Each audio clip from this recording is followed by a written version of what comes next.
Welcome to WagerTalk TV. I am Kelly Stewart, joined by Carmine Bianco and Nick Borrman, two of our soccer specialists over at WagerTalk. Gentlemen, I'm excited to do this video mainly because I know nothing about soccer. Every once in a while, either one of you is generous enough to share a play with me, but for the most part, I really don't understand betting soccer. So I really wanted to do this video with both of you to give our viewers a better understanding of it.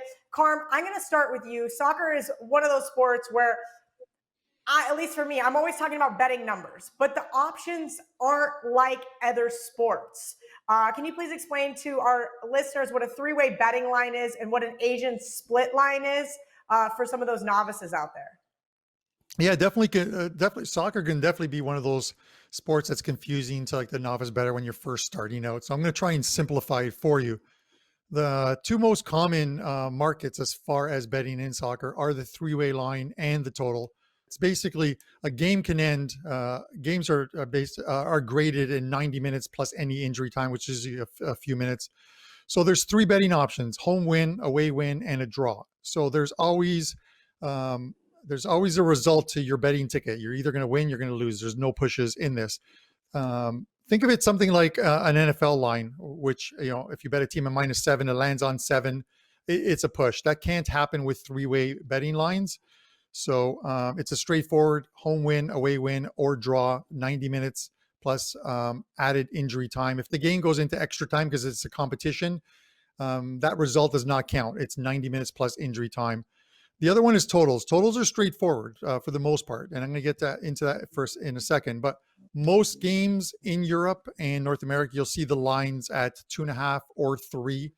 So it's similar to any other betting total. If you take under 2.5, 2 goals or less, you win. If you take over 2.5, 3 goals or more, you win. As far as the Asian betting line, this is where it gets a little more complex. And this is what brings in much like a point spread, but you're talking about goals and not actual points. So take a team like Liverpool who's playing Chelsea.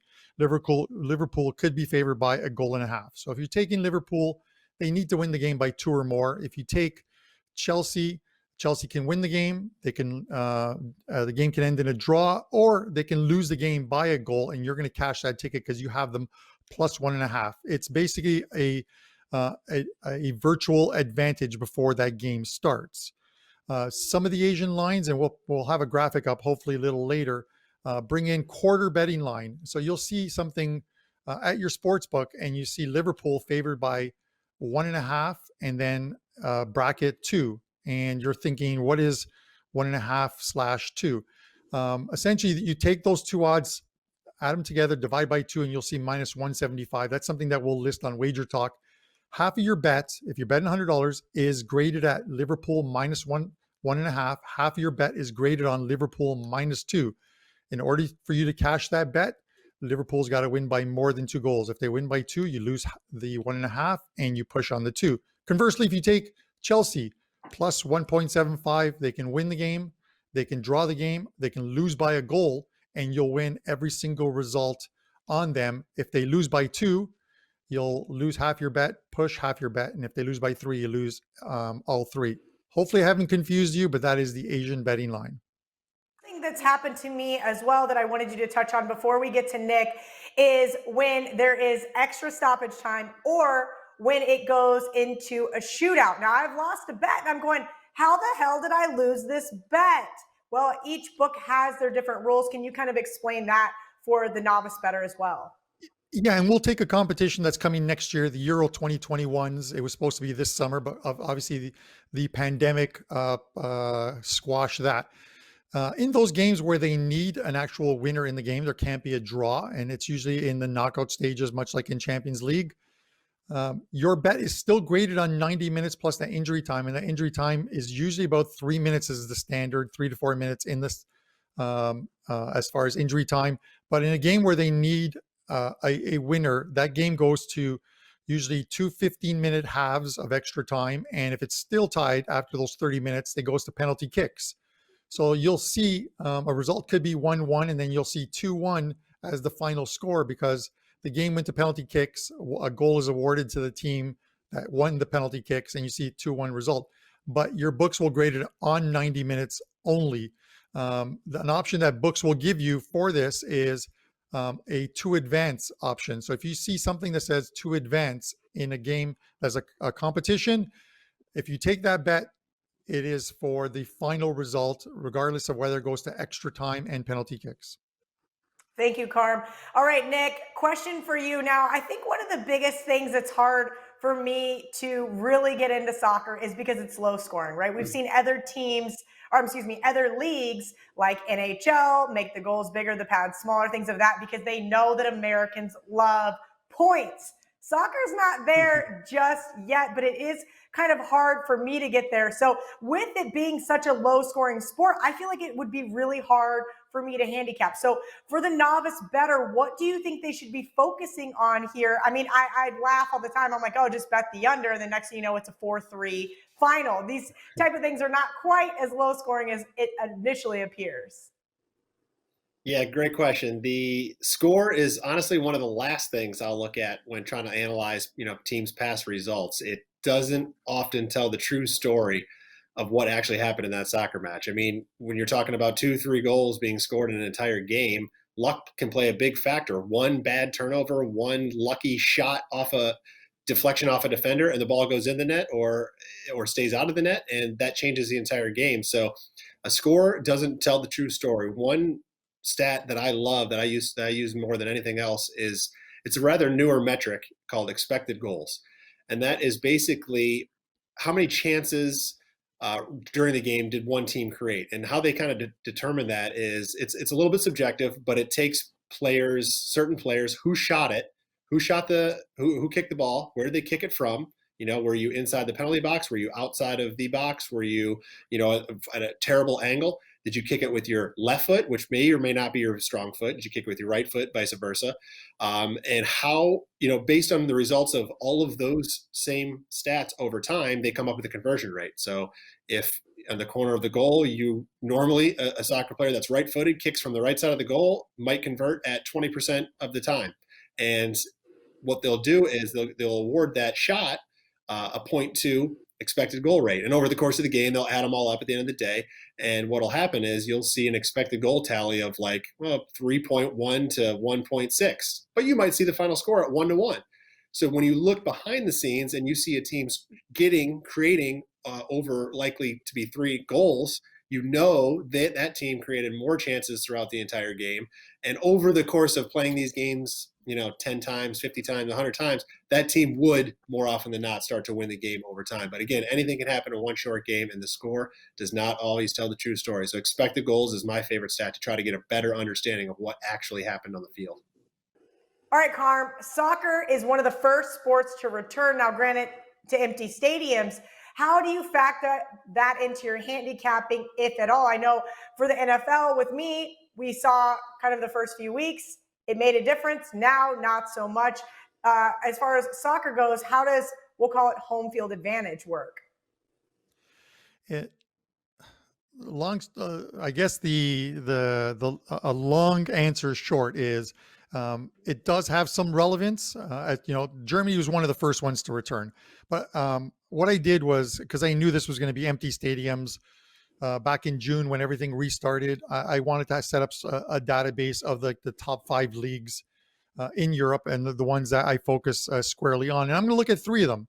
So, we'll look at Italy. And this is where the results are sort of negligible.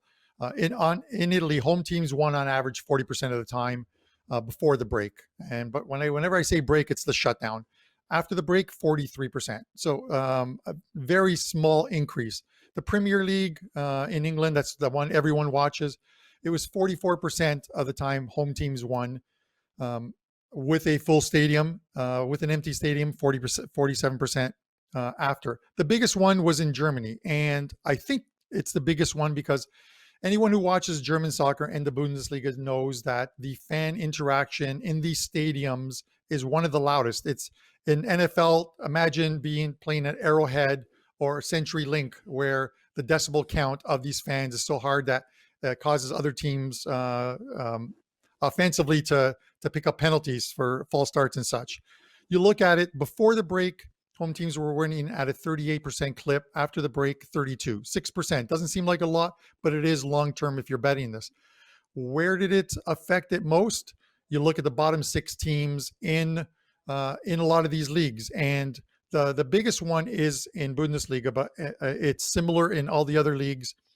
In the Bundesliga, 30% of the bottom 6 teams won games at home at a 30% clip. After the break, 10%. A huge drop off to empty stadiums. And a lot of this is because, listen, like I said, the German stadiums, the fan support is unparalleled to any other venue, but it brings in the officiating. And Kel, I know you always talk about the officiating, but this is a big factor.